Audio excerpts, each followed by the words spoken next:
Okay. Hello, everyone. My name is Gregory Lapit, and I'm an undergrad studying at Harvard University.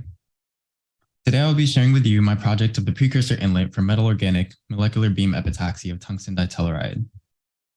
Before I begin, I would like to give thanks and credit to Kevin Hauser, Christian Matt, Jason Hoffman, and Jennifer Hoffman for their contributions to this project. Let us begin. So, what is tungsten ditelluride, and why are we so interested in it? Tungsten ditelluride belongs to a class of transition metal dichalcogenides, or TMD materials. TMD materials are composed of transition metals and chalcogen atoms. In our case, the tungsten here displayed in black is the transition metal, and in yellow is fluorium, the chalcogen atoms. Together, these form a 2D chemical structure and formed as a monolayer exhibits physical properties that we are interested in. TMD materials and monolayer tungsten ditelluride exhibit properties of topological insulation. On the figure here on the right, you can see a microwave impedance microscopy image, which shows localized conductance along the edges of the monolayer tungsten ditelluride and insulation on the center. This is evidence of a topological insulator, and we're interested in it because of its applications in quantum computing. Tungsten ditelluride can act as a platform for fault-tolerant quantum computing. Seen here on the bottom left is the energy spectra in a cylinder geometry of the edge state of monolayer tungsten ditelluride.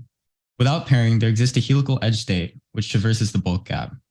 However, if we pair this monolayer tungsten ditelluride with a high temperature superconductor, we can see that the edge state then becomes gapped. We theorize that this forms major armor-Kramer pairs on the four corners of the monolayer tungsten ditelluride. So now that we have the motivation for tungsten ditelluride, how do we create it? It has a couple of deposition techniques, one of them being chemical vapor deposition, or CVD.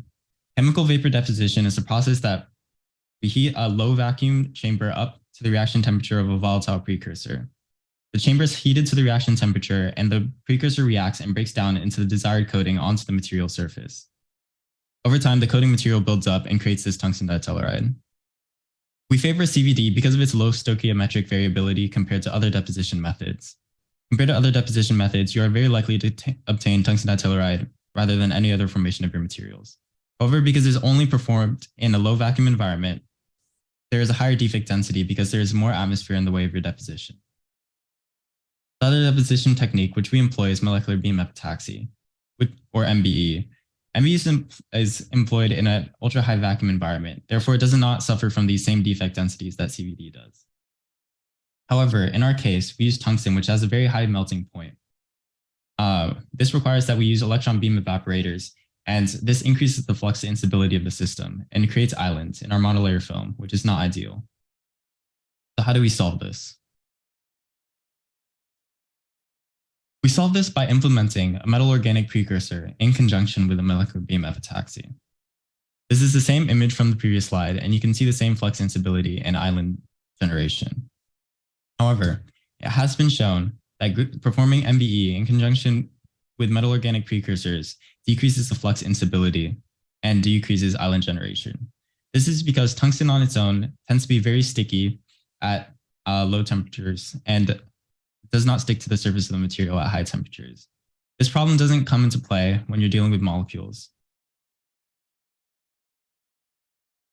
For our experiment, we use tungsten hexacarbonyl, and this reduces the metal sticking coefficient and reduces the nucleation density, as well as enhancing the growth kinetics. So now that we have our metal organic precursor, how do we bring it into the ultra-high vacuum system? Typically, we do this through fusion cells. However, this metal organic precursor has an extremely high vapor pressure. The fusion cells which heat up the material will have trouble controlling the dosage that you're depositing onto your substrate. As well, the fusion cell sits inside of the MBE system, meaning that the precursor will constantly be exposed to this high vacuum pressure and will often sublimate out of your system and be pumped out when you don't want it to, making it of no use to you. To solve this, we create an external UHV precursor system. This solves the problem of the UHV constantly being exposed to the ultra-high vacuum pressure. However, it does not solve our problem of how we deposit it onto our substrate for growing tungsten ditelluride. So how do we control this? We implement a high dosage valve a high precision dosage valve to control the sublimation of tungsten hexacarbonyl into our system. This is a picture of our system here.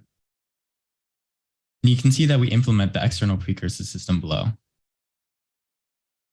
This again prevents the unintended sublimation of the precursor into our system and allows the deposition to occur without an infusion cell.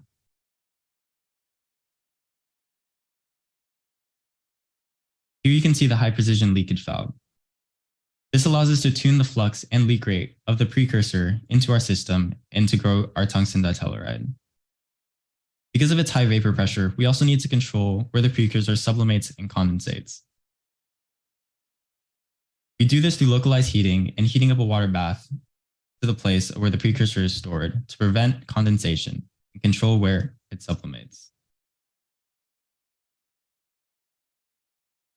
Here we can see an image of how the outside external precursor system connects to the inside. It funnels through the needle tubing into the UHV system directly to the growth site or material. Okay, so now we can take a look at the outcomes of this precursor system. Here is a graph showing a scan of a residual gas analyzer. The residual gas analyzer scans the entire system and sees what elements and which atomic mass is present in the system. On the left, you can see the pressure or the amount of each mass in the system. For UHV, we typically stay at around -8 torr, so that is where you see all the peaks. To give you some bearings, here we can see the hydrogen sitting around 2 AMU, H2O at 18, nitrogen and carbon monoxide at 28, and CO2 at 44. You can also note that we see the tellurium isotopes in our system from previous growths being picked up by the RGA. You can also see ditellurium. Now let's open the inlet and see what shows up.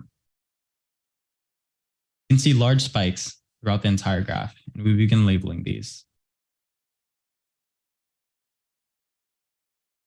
You can see the isotopes of tungsten from the precursors begin to show up in the system around 180 and 185 AMU. You can see that it also reacts with carbon and carbon monoxide in its respective peaks. It is also important to note that you see a spike of carbon monoxide compared to previous.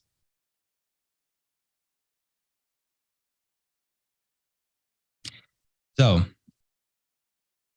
in conclusion, the metal organic precursor of tungsten hexacarbonyl has difficulties when presented with the UHV system because of its ultra-high vapor pressure and the inability to use standard diffusion cells. However, we solved this problem by implementing an external precursor system and a high precision dosage valve. Thank you. Thank you. Thank you for the very nice talk.